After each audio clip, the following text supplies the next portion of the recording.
నమస్తే. ఈరోజు మీ అందరికీ ఒక మంచి స్పెషల్ డిష్ చూపిస్తాను. సో ఆ డిష్ ఎలా ఉంటుందంటే అంత టేస్టీగా, అంతే క్రిస్పీగా కూడా ఉంటుంది. సో ఒకసారి మీరు కూడా ఇంట్లో అలాగే ట్రై చేసి చూడండి. మీ ఇంట్లో పిల్లలు కానీ పెద్దోళ్ళు కానీ ఎవరైనా సరే చుట్టాలు వస్తే కూడా ఈజీగా అలా చేసుకోవచ్చు. అంత టేస్టీగా, అంత సూపర్గా ఉంటుంది. నేను ఇక్కడ బ్రెడ్ ముక్కలన్నీ అలా చిన్నగా కట్ చేసుకొని వస్తున్నాను. సో బ్రెడ్ ముక్కలు కట్ చేసుకున్న తర్వాత కొద్దిగా అలా నూనె వేసుకోవాలి.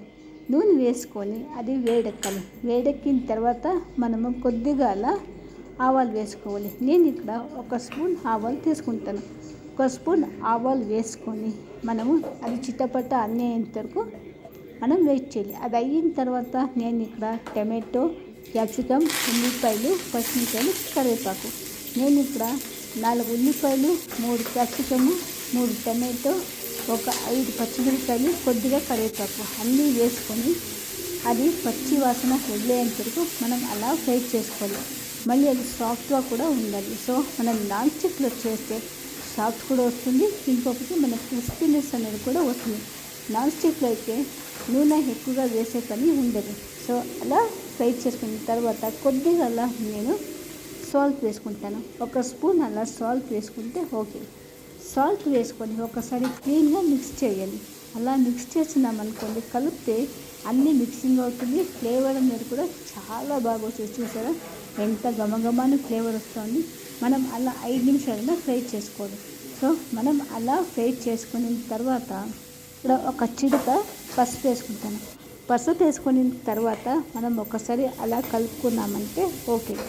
నేను ఇక్కడ చిన్న బ్రెడ్లన్నీ కట్ చేసుకొని వచ్చినాను. సో బ్రెడ్ కట్ చేసుకున్న తర్వాత కొద్దిగా అలా సోయా సాస్ వేసుకోవాలి. సోయా సాస్ వేసుకున్న తర్వాత ఒకసారి కలుపుకున్నామంటే ఓకే. ఇక్కడ చిన్న కట్ చేసుకున్న బ్రెడ్లన్నీ నేను దాంట్లో వేసుకుంటాను. అలా మొత్తం అలా వేసుకోవాలి. నేను ఇక్కడ 1 పౌండ్ బ్రెడ్ తీసుకున్నాను. 1 పౌండ్ బ్రెడ్కి కొద్దిగా అలా నీళ్ళు చల్లుకోవాలి.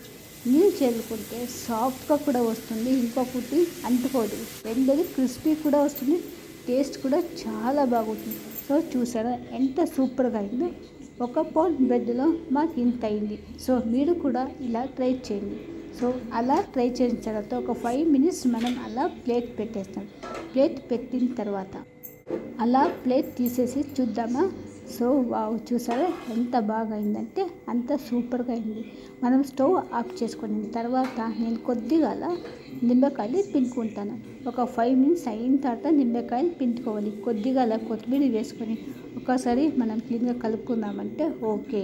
సో చూసారా ఈజీగా సింపుల్గా పిల్లలు పెద్దోళ్ళు ఎవరైనా ఉన్ని చుట్టాలు పిల్లలకి స్కూల్ కూడా దీన్ని ఈజీగా పంపించవచ్చు. చాలా టేస్టీగా, చాలా సూపర్గా ఉంటుంది.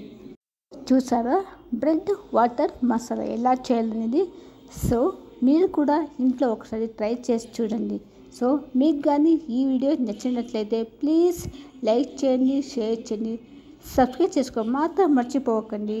So thank you for watching.